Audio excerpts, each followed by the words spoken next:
Cet événement important que nous lançons aujourd'hui s'inscrit dans le cadre de l'initiative Paix au Sahel, SPI, par laquelle, depuis 2019, l'Église catholique et son partenaire, le CRS, Catholic Relief Services, se sont engagés à renforcer la paix et la cohésion sociale dans notre sous-région à travers la promotion de la résilience communautaire et la prévention des conflits.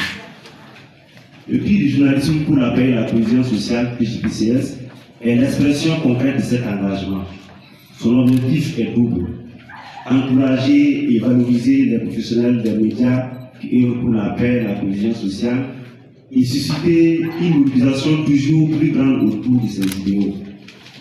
Une question s'impose avec force: qui garde encore le cap de la vérité? Vous, oui, c'est bien vous qui tenez les micros, les stylos, la caméra, vous qui choisissez chaque matin entre le scoop qui enflamme et le récit qui éclaire.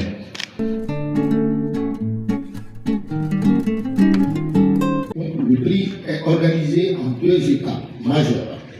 Le lancement officiel, marquant le début de la réception des différents dossiers de candidature, et la soirée de récompense des lauréats, marquant la fin du dit concours pour l'édition qui a été lancée.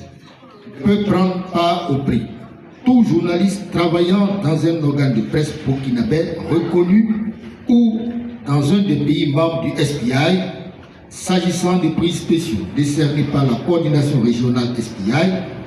L'on ne peut faire acte de candidature que dans une catégorie avec une seule production. Les œuvres produites en langue française doivent avoir été diffusées, publiées entre le 1er septembre 2025 et le 10 mai 2026. Les catégories de médias, les genres, les formats et la langue retenue sont les suivants: catégorie radio, catégorie télévision, catégorie presse écrite, genre enfin, dernière catégorie presse en ligne, genre retenu reportage, portrait. Cette 5e édition marque un tournant. Pour la première fois, le prix s'ouvre à la dimension sous-régionale de l'SPI. Un prix spécial transfrontalier sera décerné par la coordination régionale SPI.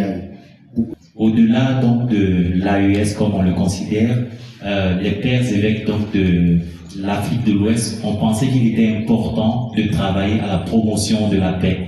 C'est vrai que les pays de l'AES sont l'épicentre de cette crise multidimensionnelle, mais nous pensons qu'il est aussi important d'ajouter à cela une dimension de prévention.